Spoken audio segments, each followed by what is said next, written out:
Hi everyone, a very good morning to all of you. Today is 31st of January and I welcome you all to the Hindu newspaper analysis discussion. Guys, in this particular video, we are going to cover all the articles of Hindu, but along with Hindu, we are going to cover other important articles in other newspapers also. In this particular session, along with the newspaper articles, we are also going to see current affair based MCQ questions, mapping locations, particularly with respect to prelims examination, as well as quotation for our mains examination as well as essay paper. In the today's session, these all articles we are going to cover for mains examination. These articles we are going to cover for prelims examination, and for mapping we are going to cover Egypt because of recent cyclone exercise that got conducted. Now, before going in the today's newspaper discussion, let's first of all take MCQ questions. Okay. Now, MCQ questions for today. So the first question that you have is, consider the following statement with respect to Dalma Wildlife Sanctuary. So we have discussed that Dalma Wildlife Sanctuary was in news yesterday. So it is located in Chota Nagpur Plateau region. It lies in the catchment area of Subarnarekha River. Consider the following statements and choose the right option. Identify the right answer and leave your answer in the comment box. Then second question that we have for today is, consider the following statement with respect to nitrogen hypoxia. So we have seen nitrogen hypoxia is in news. It is a medical term for a state of excess nitrogen in the bloodstreams. It is used in India as a method of capital punishment. Choose the correct option. Leave your answer in the comment box. And third question for today, consider the following statement with respect to Sapinda marriages. We have seen that Delhi High Court has given a ruling in this particular regard. It is covered under Special Marriage Act. Sapinda relationships are legitimate and allowed. Okay, choose the correct option. Okay, now so now let's take the correct answers for yesterday's question. So yesterday we have taken this question, which of the following wildlife sanctuary is located in Arunachal Pradesh? Okay, so we have taken up this particular answer. Now, Dibang Wildlife Sanctuary, just a minute. Okay, Dibang Wildlife Sanctuary, Itanagar Wildlife Sanctuary, Eagle Nest Wildlife Sanctuary. Now, if you see, Eagle Nest Wildlife Sanctuary already we have seen, yes, in the yesterday's newspaper. Fine, when we were discussing the when we were discussing the community reserve. So third has to be there. Third has to be there. On that particular basis, you can eliminate A. So we are remaining with only three options, that is B, C, and D. Then we have Dibang Wildlife Sanctuary. Okay, so you might already be knowing about the Dibang river that passes from Arunachal Pradesh. So Dibang will also be there. So one also has to be there. Now B gets eliminated. B gets eliminated. Okay, so we have option of C and D. C and D. So basically the correct option in this particular capacity is D, that is 1, 2 and 3. 1, 2 and 3. Fine. Chakarish, Chakarshila Wildlife Sanctuary is not in Arunachal Pradesh. So correct option is D, 1, 2 and 3. Now moving on to the next question that we have. Okay, consider the following statement with respect to silk. India ranks 6th globally in terms of silk production below Bangladesh. This statement is correct. This statement is correct. Along the four varieties, a tussar type account for 70% of the production. Now, in this particular capacity, let's see some of the basic details. Let's see some of the basic details in this particular capacity. So when we talk about, guys, the varieties of silk, so largest basically the biggest production that we do is of mulberry silk. So 70.72% of silk production is of mulberry. Then tussar is around 8%. Eri is around 20.5% and Muga silk is 0.71%. So mulberry is the one which is produced in the maximum quantities. Okay, and the state that produces the most silk is Karnataka and Mysore is the silk city. Fine. So let's see, India ranks 6 globally in terms of silk production below Bangladesh. Fine. So what is the right option here? India ranks second globally and not the sixth, not the sixth. So this particular statement is wrong. Among the four varieties, tussar account for 70% production, wrong. Karnataka is the leading producer of silk in India. Karnataka is the leading producer of silk in India. It is correct. So what is the right option? Right option is C, 3 only. 3 only.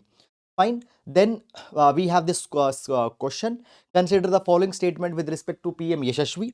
So it covers OBC, EBC and DNT. Yes, it covers them. It includes study abroad program. No, only program in India?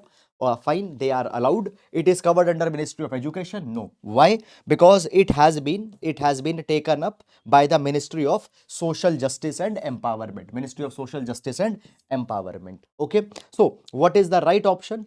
Fine. This is wrong. This is wrong. Only one statement is correct. Only one statement is correct. Fine. Just a minute. Sorry. So what is the right option? Right option is A, one only, one only. So that is all about the yesterday's answers, and very good.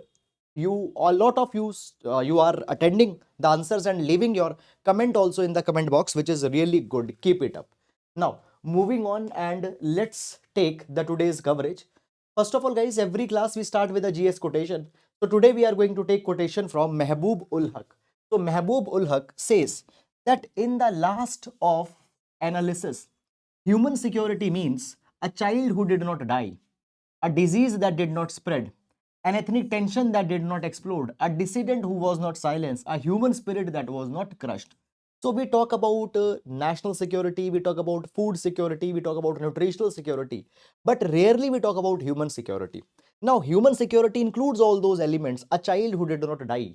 Okay, it takes in account the social justice, particularly for the vulnerable section of society, such as children. It takes in account the health security, find a disease that did not spread. It takes in account the social fraternity, social harmony. Okay, also what it takes in account the political rights of the people, even the ones who are dissenting. So this will include the human security. You can use this particular idea in GS paper number 2 polity, as well as in essay and ethics. You can use this particular idea.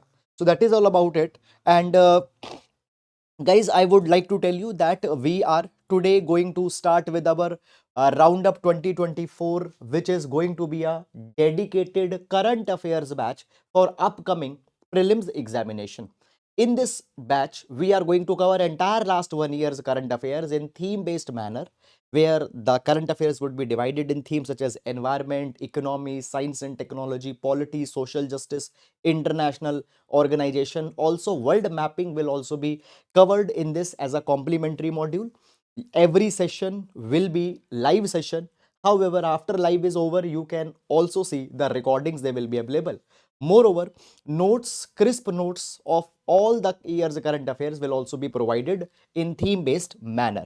Also, in order to assess our learning, every class will be followed by an MCQ test. Every class will be followed by an MCQ test.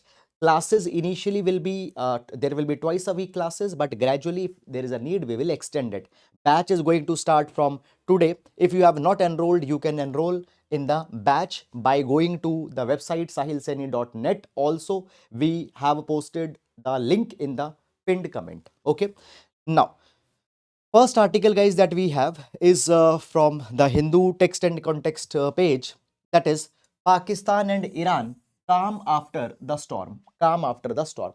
Now, this particular article we are going to see with respect to GS paper number 2, international affairs, international issues, issues in India's extended neighborhood. Issues in India's extended neighborhood.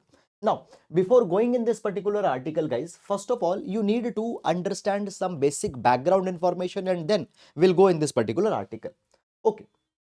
So basically, guys, please focus on this particular picture. So recently we have seen that there is so much of tension that has got spread in this particular region, particularly the West Asia region, West Asia, Middle East region. Now, let's first of all understand the chronology of the events first, and then you will be able to make sense of that particular article. Now, first of all, guys, we see this particular thing that Gaza, basically Hamas Israel war got started here. Hamas Israel war started here. So what happened on 7th of October? Hamas, which is present in Gaza. So Hamas, they attacked on Israel. Then Israel has started attacking the Gaza Strip, and Hamas, they want to eliminate the Hamas. Because of this particular thing in Israel, the war has got started. Now, guys, what actually happened after that? Houthi rebels, they started attacking the commercial ship. So here you can see the Yemen. And in Yemen, Houthi rebels are present. Houthi rebels are present. What they did, they started attacking the ships in the Red Sea, particularly the ships who are either coming from Israel or going to Israel. Now Houthi people, they express sympathy towards the Palestinian people living in Gaza as well as towards the Hamas.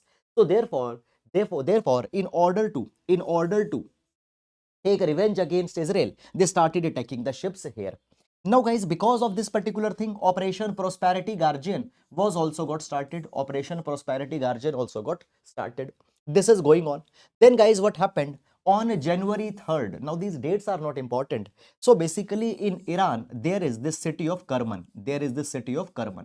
So, basically, on city of Kerman, attacks were carried by IS Khorasan. They carried attack on the city of Kerman. Okay. Now, guys, what actually happened? Now, in retaliation, Iran carried three attacks. Iran carried three attacks. Where these three attacks were carried? Now, these attacks were carried on January 16. First attack, Iran striked. First attack, Iran striked Pakistan. Iran striked Pakistan. Now, a question comes that why Iran striked Pakistan? It is said that in Pakistan, there are certain groups that are present. We'll see the names also, which are trying to, basically, which are trying to get this particular area separated and they want to merge it with the Balochistan province. Fine. So this is the Sistan Balochistan province of Iran. So basically they say that these terrorist groups which are there in the Pakistan, they want that this particular area should get separated from Iran. Okay. So they attacked Pakistan. Then also what happened? Iran attacked Iraq. Iran attacked Iraq. Now why it attacked Iraq? Because it was provided that in Iraq there was the spy center of Mossad, that is the intelligence agency of Israel. So they attacked Iraq. Also, guys, what happened?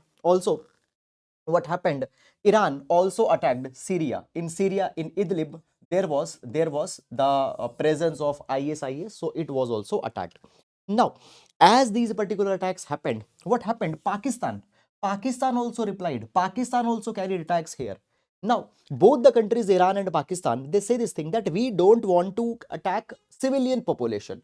We attacked the terrorist organizations, their strongholds we have tried to attack.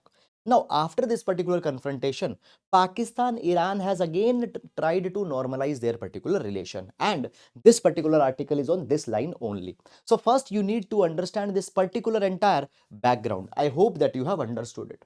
I hope that you have understood it. Now, let's start with this particular article. Okay, fine. So basically what happened? We saw that first Iran attacked Pakistan. So on whom Iran attacked? So Iran attacked Jaish al-Adal's strongholds. Jaish al-Adal strongholds. In response, Pakistan condemned the attack and Pakistan also retaliated. Now, guys, this particular region is the one, if you see, this particular region is the one where the attacks have happened. Now, understand certain facts. When we talk about Iran, Iran is largely a Shia dominated country. Around 90 to 95% population is Shia. When we talk about Pakistan, Pakistan is largely the Sunni dominated region. Now, when we talk about, guys, here Balochi people live. Here. Now, this particular side, it is the Balochistan province. Okay, and this particular side is the Sistan Balochistan. It is the Sistan Balochistan, and Balochistan people live here. Now, they have close ethnic ties.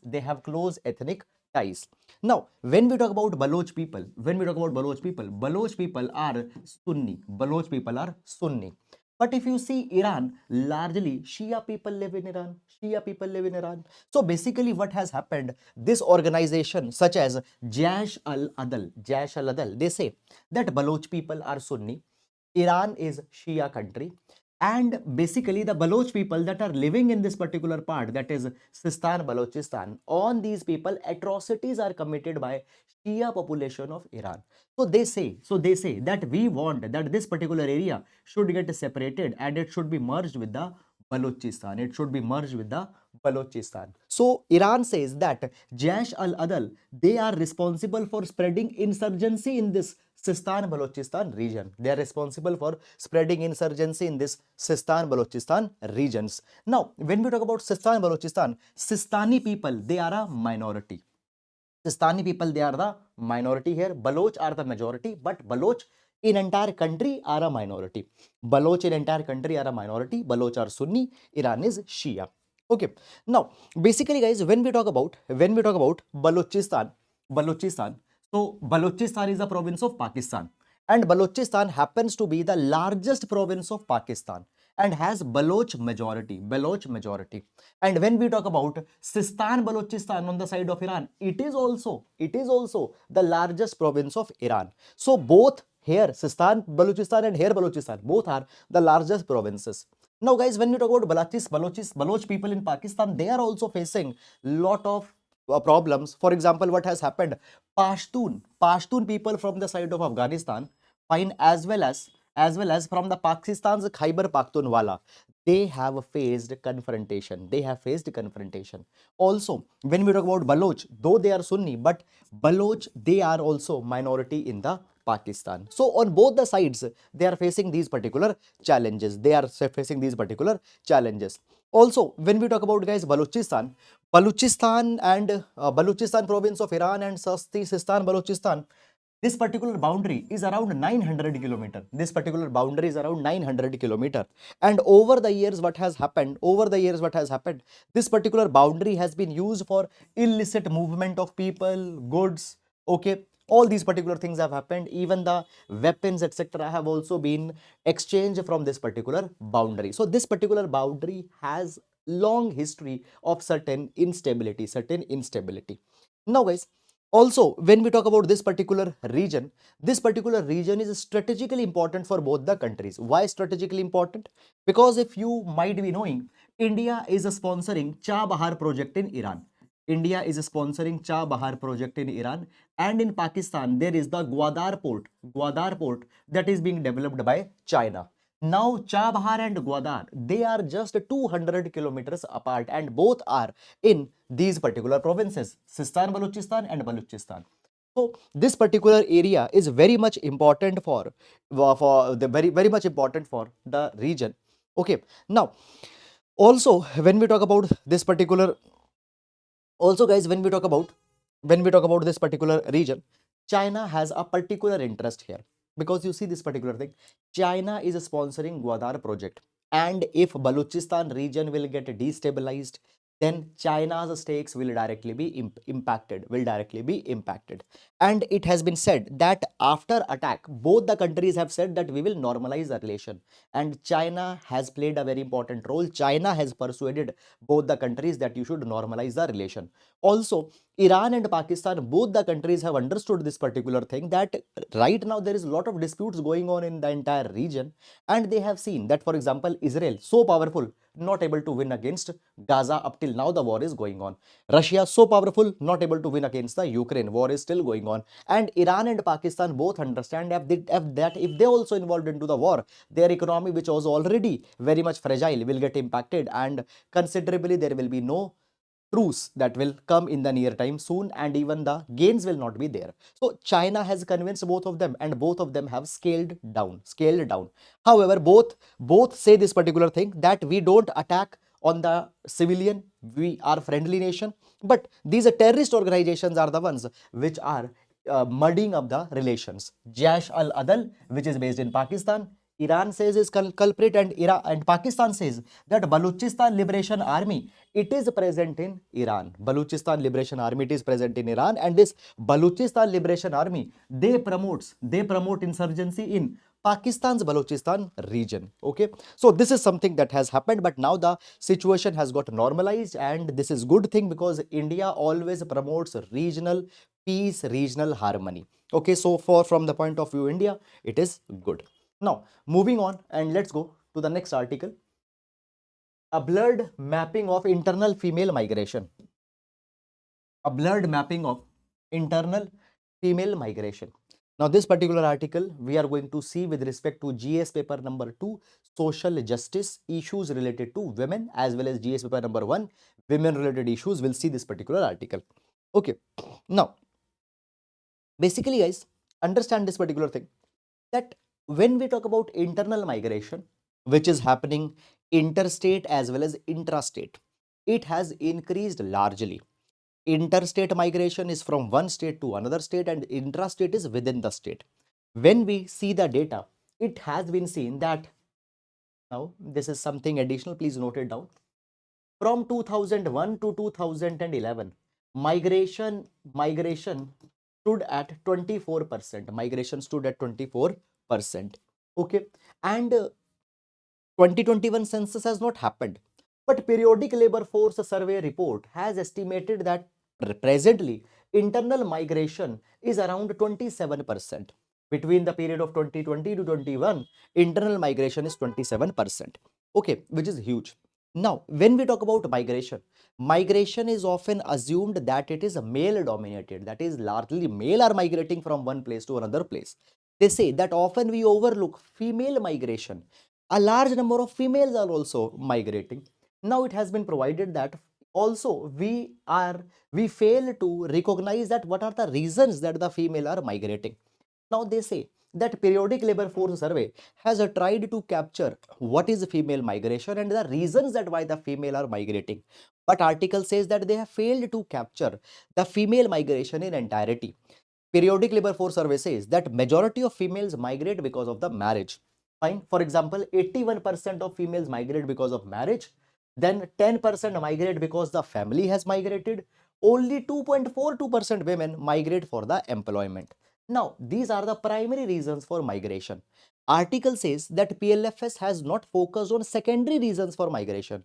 Now, what are the secondary reasons? For example, climate shocks. Climate shocks. Now, you see this thing that even today, around 54 to 56% population in India is dependent on agriculture, and because of the climate shocks, rainfall pattern are getting disturbed. Agriculture is not viable and people are migrating. This is a secondary reason. Then food insecurity is a secondary reason. Okay, so these particular reasons are not being asked, just primary reasons are being taken in account, and for that it is said that women migrate largely because of the marriage. But no, only for the marriage women are not migrating. There are the stress, social stress, economic stress that are at the place of origin. This is also forcing the women to migrate from one place to another place. But we don't recognize that. And if we will not recognize, we will not come out with a policy for women so that they are not forced to migrate. Now, article provides this particular thing, that periodic labor force survey, when it reports the data with respect to women who have migrated, they say that 75% of the women, 75% of the women, they are unemployed. They are unemployed. Only 14% of migrant women are self-employed or they are wage employed. Fine. So 75% women are unemployed. Now, article says this particular thing, that these particular findings, they are not correct. Large number of women are involved in casual labor, but their number is underreported. Here they say that only 12% are involved in casual labor such as construction work, house help, etc. But their number is underreported. Also, it has been provided that we need to see the definition of employment. Definition of employment. So according to periodic labor force survey, what is the definition of employment? Employment is where there is verbal or written contract with the employer. But you know that in large number of cases, there is no written contract. Informal type of work arrangements are there. So these particular women actually are working, but they are not being counted as employed because contract is not there. Contract is not there. Also understand this particular thing. Women themselves also don't want to involve in formal labor many number of times. Why? Because women, their primary responsibility is assumed by the society to be domestic responsibility. Women also think that their primary responsibility is domestic responsibility. Therefore, they choose flexible type of work where they can do some part-time job or they can go at their own convenience. And these jobs are largely informal in nature. So because they of their domestic duties, they don't go in a formal workforce. They adopt the informal work, and often because of that they are not accounted in employment, because employment largely is considered when there is a contract. When there is a contract. Now, article also provides this particular thing, that when we talk about periodic labor force survey, periodic labor force survey also gives some important information about the social security, whether after migration women are receiving some social security or not. And according to PLFS, only 7% of the women have access to social security benefit. Social security benefit. Also, there is a need of time user data. Now, what is the time user data? Time use survey is a survey which is conducted by NSO.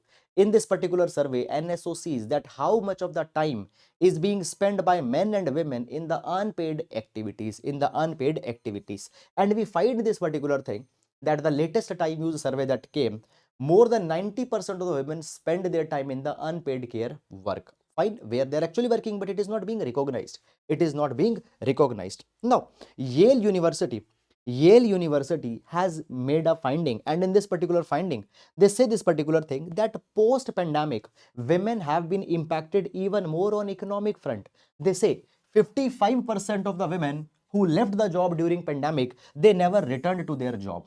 Okay, and ones who came back to their job, only 56%, only they are earning 56% of their pre-pandemic incomes. If they were earning 100 per rupees early, only 56% of it now they are earning. So A, they have not come back to work. B, if they have come to work, their wages have declined considerably. And this particular thing has a lot of negative impacts on women economic upliftment, women economic empowerment. Okay. Also, article says this particular thing that when we talk about policy largely is missing on female migration. Largely focus of government is also on the male migration, and the schemes that government has come, for example, one nation, one ration card, e-shram portal. On e-shram portal, migrant people are to be registered. Then affordable rental housing complex scheme is there to provide housing to the migrant population. All these particular schemes are largely targeted towards the male migrants. Why? Because female migrant have not been focused till now. So therefore, the article says this particular thing that we needed to consider female migrant. Okay, now. Okay, now what can be the way forward?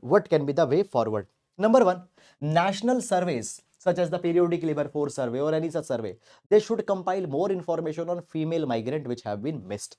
Also, 7% have access to social security benefits. They should be focused. Female social security benefits should be focused. Time use data should be conducted so that we can know that actually how many female are working in the unpaid care work. Okay, and narrative that the migration is male dominated, this particular narrative is to be changed. Okay, so that is all guys about it. Now moving on to the next article.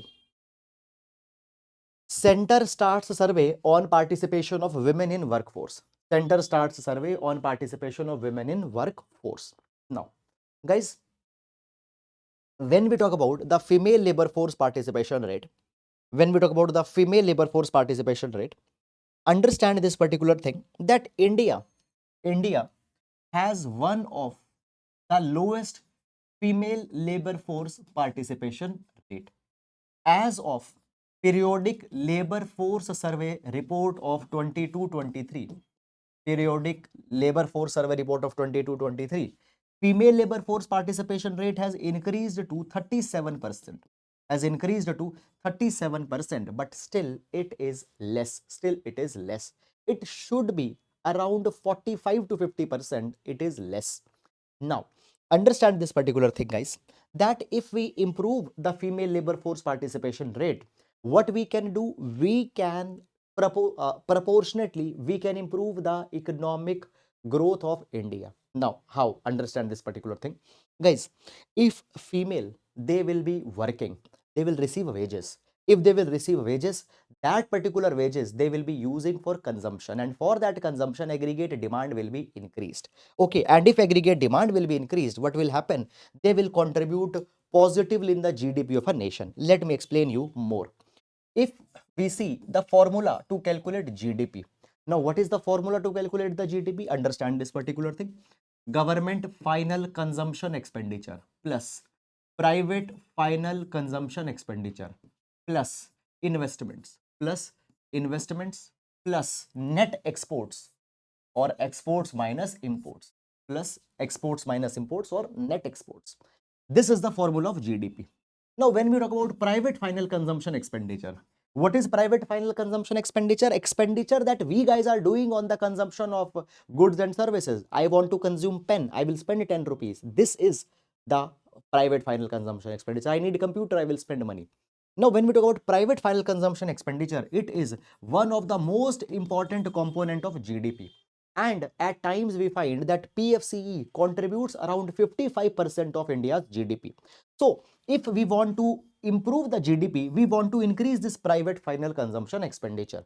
Now, your expenditure is a derivative of your income.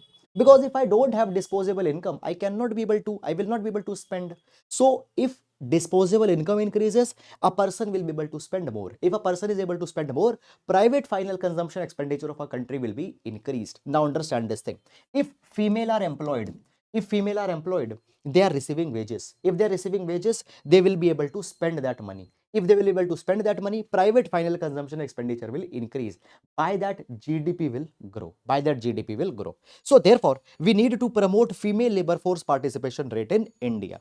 Now it has improved. It has improved from 23.3% in 2017-18 to 37% in 22-23. But we need to see that how this particular rate can be increased more. And in this particular capacity, now Union Ministry of Labor and Employment as well as the Ministry of Women and Child Development, they have come out with a joint survey on increasing the women participation in the workforce. Now in this particular survey, the questions will be asked with the women that whether their workplace are women friendly or not. For example, whether at their workplaces there creche facility or not, whether the creche facility is there or not. Often as women, it is seen that only women have the responsibility of the child rearing. So women often they carry their children to work. If there is a creche, women can comfortably work after leaving the child there. But if there is not a creche, then women might have a problem. So if creche is there at the workplace, it is more of a women friendly workplace. Is there equal pay for equal work? Is there flexible or remote working hours for women? Is the transportation facility available for women? Is if these things are there or not. If these things are there, it means that it is a women friendly workplace. If it is not, then government need to take more steps. So government is now are now going to conduct the survey on these particular aspects. Okay, and by seeing that, further corrective actions will be taken. So it is going to promote the female labor force participation rate. So for social justice, women related issues, this is an important dimension. Now moving on to the next article. Now, Maratha military landscapes of India. Now, this particular article very, very important for prelims examination. So basically, guys, you might already be knowing about the UNESCO World Heritage Sites. UNESCO World Heritage Sites. So basically, tag of World Heritage Site is given by UNESCO. Okay, now those sites are given the title of the World Heritage Sites, which have some special cultural significance or natural significance. Basically guys, understand this particular thing that under the UNESCO World Heritage Site, there are three categories, that is natural site, cultural site and mixed site. Natural site, cultural site and mixed site. Now when we talk about India, India has 42 World Heritage Sites. India has 42 World Heritage Sites. Now, Government of India has proposed that Maratha military landscapes should be given the World Heritage Site status. Now, when we talk about the Maratha military landscape, what is this? What is this? A question will come in your mind. So, it is simply the network of forts. It is a network of forts that showcase the strategic and military power of the Maratha rule. Now, when we talk about, guys, the Maratha rulers, they developed strategic forts to protect their territory. And these forts, they have spread across the Sayadri, Konkan region, and they have spread as far as till Tamil Nadu. So these forts, they are collectively, Government of India wants that they should be recognized as a World Heritage Site. So in total, there are the 12 forts that have been nominated. What are these 12 forts? Now, all of these particular forts are in Maharashtra. One fort is in Tamil Nadu. Okay, so these forts are Salher Fort, Shivneri Fort, Lohagad, Khanderi, Raigad, Rajgad, Pratapgad, Suvarndurg, Panhala, Vijayadurg, Sindhudurg, and Ginji Port in Tamil Nadu. Ginji Port in Tamil Nadu. Sorry, fort in Tamil Nadu. 12 forts are there which have been nominated by the Government of India that they should be given the World Heritage Site status. Now, these particular forts, they developed between 17th to 19th century, and they are distributed across diverse geographies, physiographies, terrain. Okay, now these particular forts, they are spread across Sahyadri, Konkan coast, Deccan plateau, eastern ghats in the Indian peninsula. Out of that, 12 have been nominated. 12 have been nominated. Now guys, some of the forts are important one, and what is their importance, I will tell you that also. So the Raigad fort is there. Now why Raigad fort is important? Because on this particular in this particular fort, coronation of Chhatrapati Shivaji Maharaj happened. Coronation of Chhatrapati Shivaji Maharaj happened. Okay, and it was also made as the capital in 1674. Then next is Shivneri. Now Shivneri is important. Why? Because it is birthplace of Chhatrapati Shivaji Maharaj. Okay. Then there is a Sindhudurg. It is built on the island in Konkan region during Shivaji's reign. And then Pratapgarh is there, where the encounter between Chhatrapati Shivaji Maharaj and Afzal Khan happened. Okay, so these are the important forts out of that 12 forts. Okay, now these forts are already on the tentative list. What is a tentative list? Tentative list is a transitional arrangement. First, the ports are nominated on transition tentative list, and then from tentative list they are nominated by a country, and country as of now has nominated them. Fine, has nominated them. Fine. I hope guys that it is clear to all of you. Fine. I hope that it is clear to all of you. Okay, one more thing. I told you that there is a natural category, cultural category, mixed category. They have been nominated under cultural category. Okay. Moving to next article, Ratle Hydroelectric Project.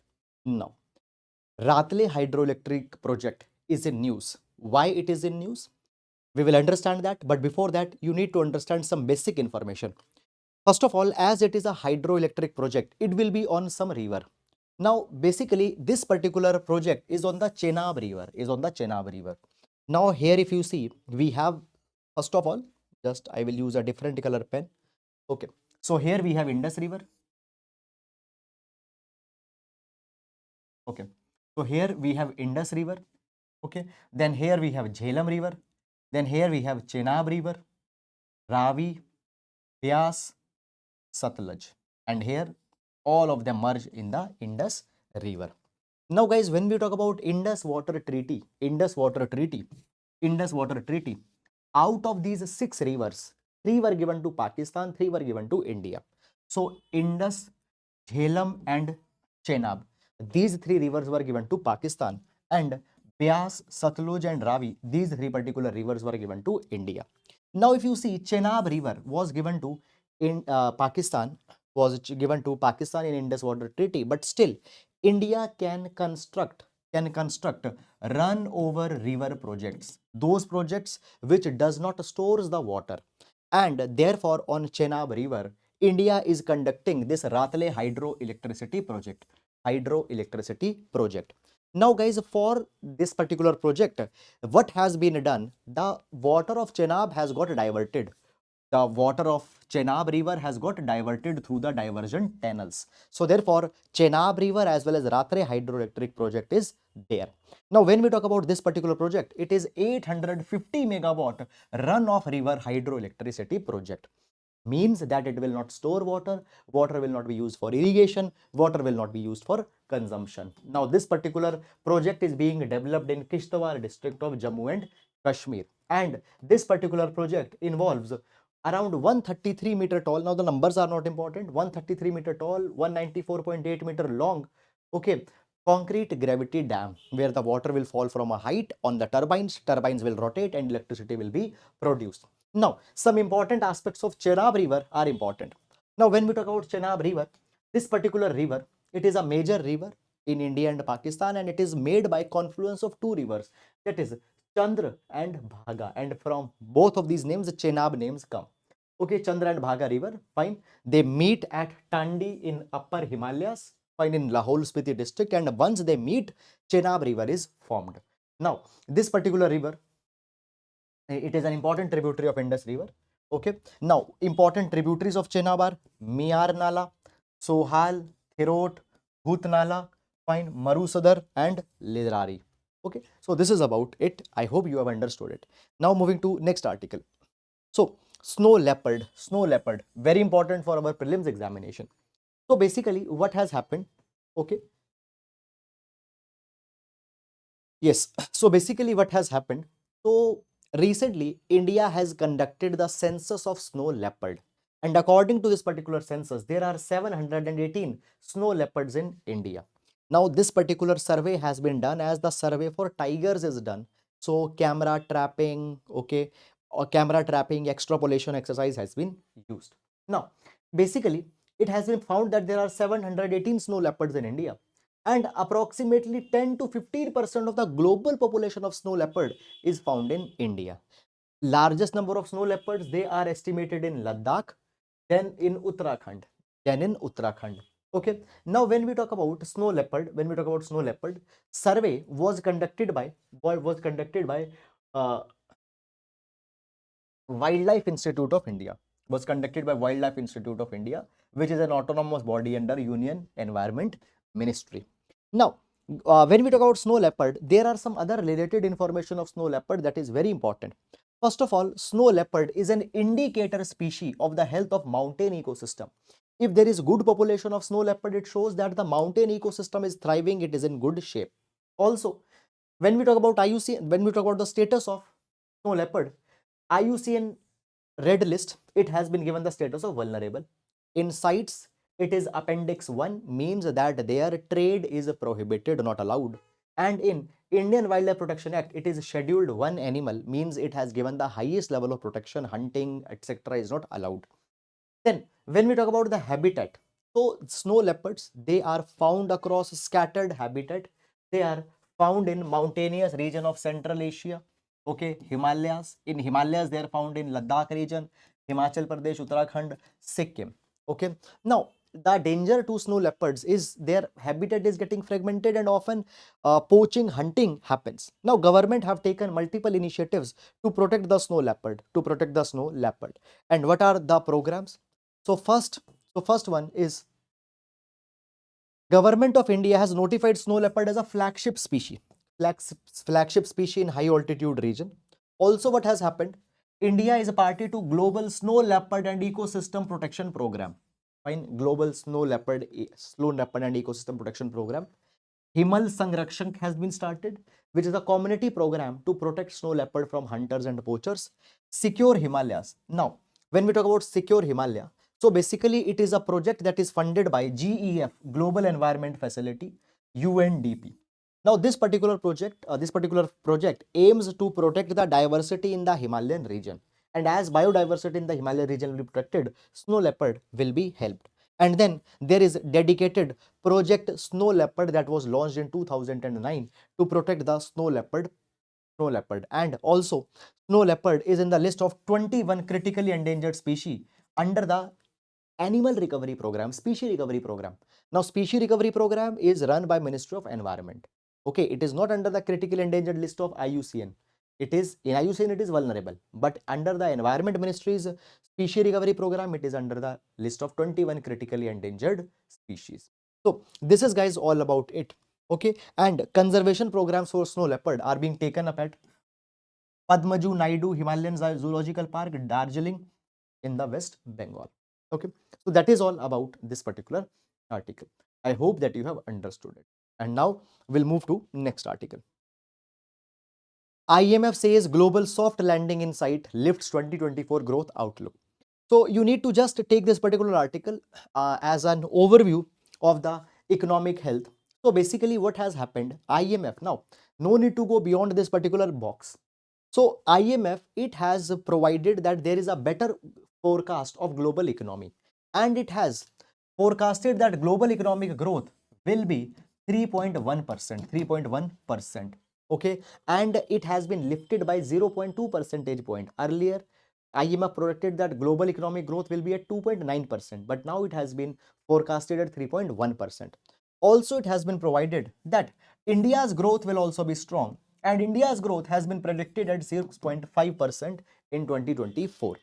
Also, basically, it has been said that there are the geopolitical crisis, geopolitical stress also that are there, Russia-Ukraine war, Israel war, that is going to be a challenge, but still economic forecast is improving because of the improving domestic demand. Okay. Beyond this, guys, nothing is there in this particular article. So I'll not suggest you to go beyond this. Then let's take the mapping entry for today. So today we are going to cover the mapping entry of Egypt. Why? Because exercise cyclone has been conducted between India and sorry, cyclone exercise has been conducted between India and Egypt. Few days back we have seen it in the news also. Now guys, when we talk about the Egypt, we find this particular thing that Egypt is a country which is located in the Middle East, and Egypt, it is divided in two continents. It is the part of Africa, it is a part of Africa, as well as it is the part of Asia. It is a part of Asia. Now this particular region, it is the particularly Sinai Peninsula. Sinai Peninsula is a part of Asia, and the other mainland Egypt, it is the part of Africa. It is the part of Africa. Now, first of all, let's talk about the neighbors of Egypt. Let's talk about the neighbors of Egypt. So we have Libya, then we have Sudan, then we have Israel. Okay. So Libya, Sudan, and Israel are the three neighbors of Egypt. Now, guys, when we talk about Egypt, so basically we find this particular thing that here, here we have Gulf of Suez. We have Gulf of Suez. Here we have Gulf of Aqaba. So on the western side, this water body is Gulf of Suez, and this particular water body is Gulf of Aqaba. And here in Gulf of Suez, we have the Suez Canal. From Suez Canal, ships from Red Sea, they enter in the Mediterranean Sea. They enter in the Mediterranean Sea. And when we talk about water bodies, in the north side, Egypt has Mediterranean Sea. In north side, Egypt has Mediterranean Sea. Towards the east side, it has Red Sea. Towards the east side, it has a Red Sea. Then there is a Suez Canal, Gulf of Suez, and Gulf of Aqaba. Gulf of Aqaba. Now, we find this particular thing that Egypt, for the Egypt, Nile River is very important. Nile River is very important for Egypt. And Nile River is called as the lifeline of Egypt. Lifeline of Egypt. And on Nile River, we have here Lake Nasser. We have here Lake Nasser, which is very important. Aswan Dam also is located onto the Nile River. It is also located on the Nile River. Okay. Now, guys, when we talk about Nile River, we find this particular thing that Nile River, fine. So, River Nile is found after White Nile and Blue Nile merges. So, here is Blue Nile, here there is White Nile. And we find this particular thing that White Nile, it rises from some of the other streams as well as from the Lake Victoria. Okay, here there is a Lake Tana. From Lake Tana, Blue Nile rises, and after White Nile and Blue Nile merges, it becomes a River Nile, and then Nile flows through here, Egypt. Now, when we talk about Nile River is a lifeline of Egypt. Why? Because 99% of the people in Egypt, they are supported by the Nile River. They are supported by the Nile River. And exercise cyclone. So exercise cyclone has been started between India and Egypt under the special operations in semi-arid and desert region. Semi-arid and desert region. Okay. So this is, guys, all about it. Fine. I hope that you have understood. So that is all, guys, about it. And with this, we come to an end to the today's session. And this entire notes that I have discussed, you can download it from the Telegram channel. So that is all, guys. Now we'll be meeting tomorrow. Till then, please take care of yourselves. Thank you so much.